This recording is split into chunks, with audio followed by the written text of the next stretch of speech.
everybody? It's Mischievous Mel, live from Rockwell Unscene Music Magazine and Tattoo.com. And I'm in the bathroom at the Troubadour with the one and only Blackmore! Woo! Yeah. Now, I'm going to go around the group and ask you guys' names for everybody who don't know you. And if you don't know them, you fucking should, because they're awesome. Anyways, fangirl. So we'll start with you, what you do and who you are. My name's Vinny and I play drums. Vahan, and I play not drums, guitar. Hey, I'm Andy and I play bass. Hey, I'm Sean. I play guitar. I'm Canoop and I'm the singer. And I'm Mischievous Mel and I make trouble. Anyway, you guys, we are here, and I've been a fan of this band for a while, and a fan of you, but you guys used to be a separate entity, and now you're together. So first I'm going to talk about the new music. Who wants to talk about the new song that dropped that has an amazing fucking video to it? Sure. So we dropped a new record called Neo. We took a new approach with 7-string guitars, a bit more, heavier, but we got our 6-string songs in there as well.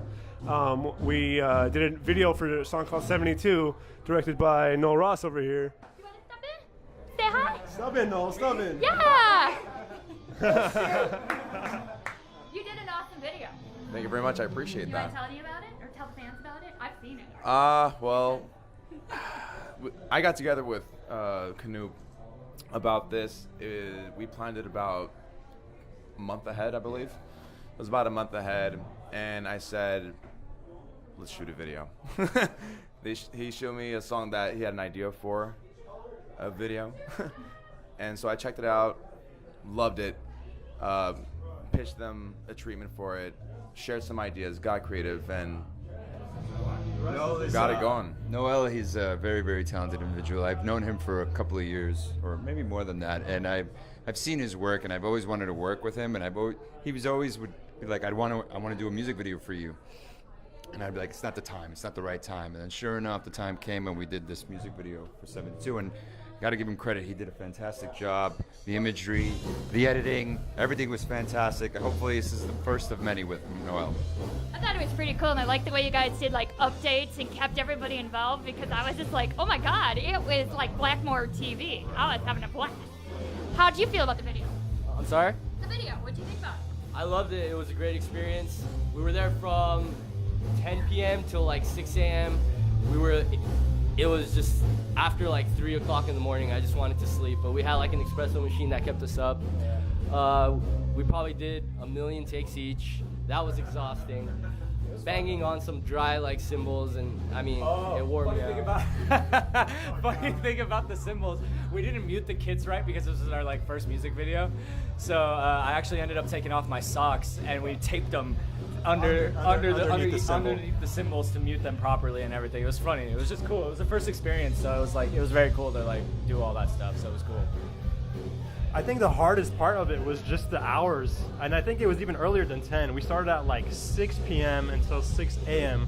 So around 3 or 4 in the morning, we're all just looking at each other like, we need to sleep right now. So There's no sleeping in this fucking business. Come on. the best part, this guy walked in with an espresso. I mean, it had to happen. The best part was at 6 in the morning when we finally got home, we had to like call each other to make sure everybody got home safe because we were so tired. With a 104-degree fever. Oh, you were the Eyes were like bloodshot, feeling about to puke. These guys are all rookies. It was, I like I said, I might be biased because I'm sort of a super fan because I've been listening to you guys. I have been following you guys even before you came in. Then you came in, and I gotta say, and I'm not just saying this because he stands next to me, because I've stand next to a lot of people. Out of all the bands we've seen, you are like in my top 3 voices. Thank you. I fucking love your voice. Thank you. I fell in love with you in VIZA when we saw you, and it was, I think it might have been Aftershock was the first time we saw. No, it was the show before that, and then we saw you at Aftershock. Oh, that was the. Where did we play before Aftershock? Was it San Diego or something? No. Long Beach, Yeah. that's right. We played Long Beach and then we moved up to San Diego. And they opened Aftershock, and they fucking had a pit to what I call Gypsy Metal. And I'm like, how the fuck do you do this at 11 o'clock in the morning? It was great. And some lady was passed out, balls up, tits up. It was great. You guys had a great first set. Anyway, so how does it feel to be part of Blackmore? I love it. I mean, I'll be honest, in the beginning I was skeptical. I didn't even know what I was getting myself into. And I was like, oh boy, here we go. Oh, you can't trust these guys. Come on. Bunch of rookie Armenians. I'm in trouble here. But you know what? Oh yeah, I have to forget. He's half Mexican. Yariba. That's right. So, I mean, so we started it off with no expectations. We just kind of like went in and just tried one song, and the first song that we did was Tsunami. And then from there on, we were just like, okay, we just took it one song after the other. It was kind of like building a house brick by brick. And eventually the house was built, and we're like, "Oh, this is pretty good. Let's keep it together. Let's live together, you know." And you know, so, and now we're living together. For a second, I thought he was gonna break into Alice Cooper's song, and I was all like, "Yes, cover in the bathroom." Anyways, now that we've had Culture Hour and we've had, oh God, I gotta say, it's hard to interview people that I like because I just kind of go off on tangents. Oh, by all means. So Go for it. That's like welcome. We go on tangents. one more question before I start asking you about ink. If you're one of those people that live under the rock and have never seen Blackmore play, how would you get a fan to your show? Like, what would you tell them? Because I mean, obviously everybody's like they're good, but what are they going to experience? Okay. I'll start with this one. We live in LA. Metal's not like out there as much as we want it to be, but you know, what I would tell any of my friends that, you know, wanted to discover new music and there was a band, Blackmore, that I didn't play for, I'd probably tell them, hey, you know, like, you want to listen to something mean, something hard, you know, get your head bobbing, something you'd work out to in the gym, listen to while you're going like 75 miles an hour on the freeway, maybe 105. And then definitely come check out this band called Blackmore. The energy's there, and, you know, chemistry's there. I think that's one thing that actually when we were getting the lineup back up together and going at it again, we were like, we were worried about the chemistry of it all. But I think now that we are all like, you know, we're all bros again, it's like, it's there. And I think that's what you could see when you see on stage. You're seeing these 5 guys being like, oh my God, like they're actually playing their instruments, they're killing it, and it's different. They have chemistry. And they have chemistry. Yeah. The chemistry is stronger in a different sense today, and we feel very confident with it. So I have a lot of friends who just don't listen to metal. Not sure, like, you know, And exactly. they're still your friends. You are a nice person. I try to give everyone a chance. Yeah, I mean, they don't listen to metal, and I would just tell them, just come to a show. Just come to a show. So, you know, after like the first show, second show, the third or fourth show, when they finally came out, they were like, oh my God. It's because it's not really almost about the music at that point. It is. Half of it is about the music, and half of it is about the experience, getting to feel the energy coming down from you from the band, rocking out, singing along, you know. So it's kind of like this whole experience. So that's what I would say, and I've been saying. Definitely. In addition to, you know, brotherhood, I think we've always focused on good songwriting, and, you know, what makes a good song in our eyes is, you know, good vocal melody, strong riffs, you know, good compositions.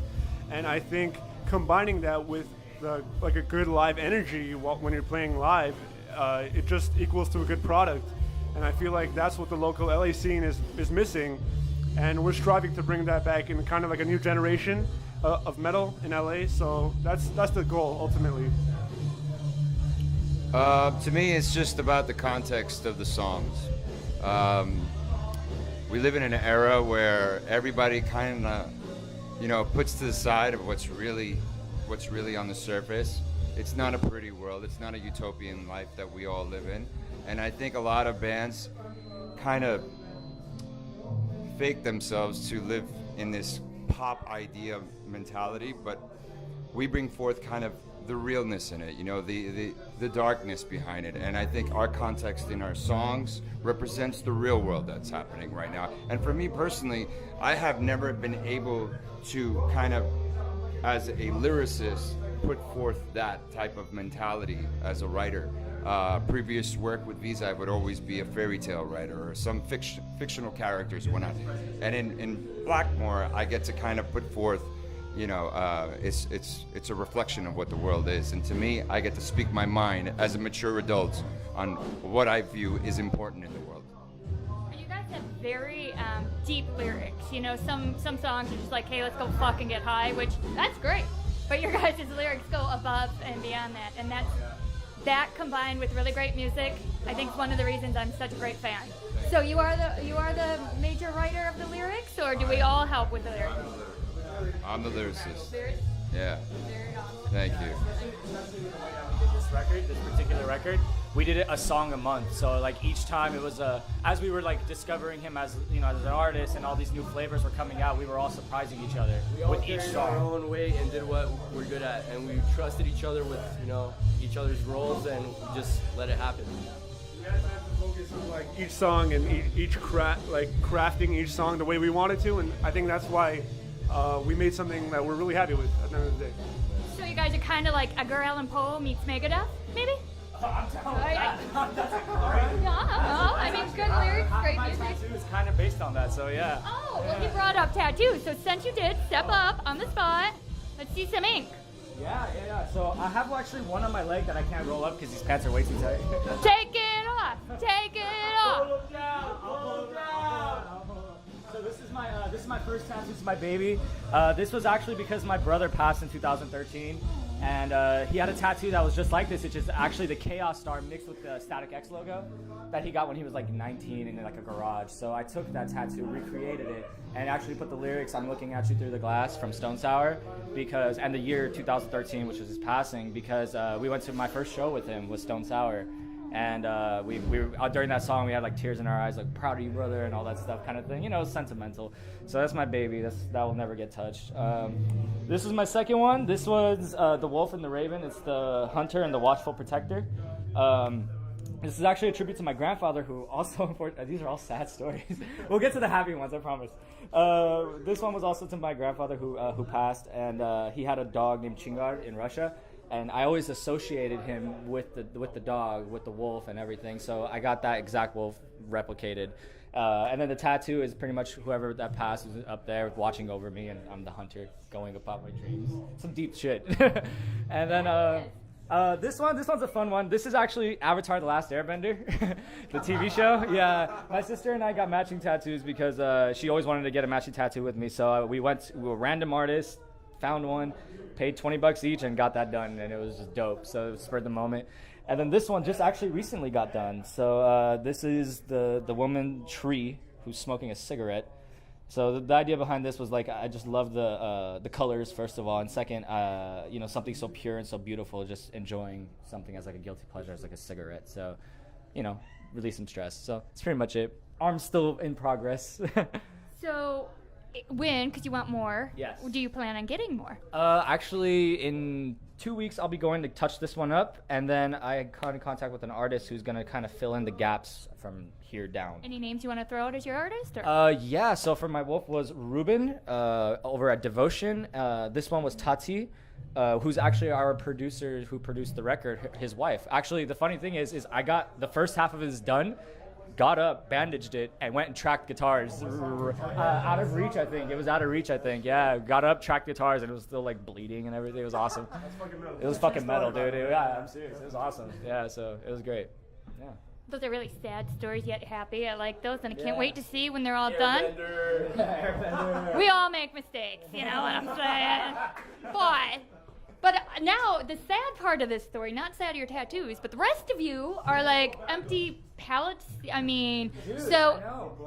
Yeah, any tattoo artist, this is like blood in the water for sharks. You've got some naked skin over here begging for tattoos. If you ever want to throw some tattoos at me, dude, I'm open. I'm serious. I love it when artists just be like, hey man, this will look good on you, and I'll be like, all right, let's do it. When I take up tattoo like in the next month, so I want this as my canvas, right?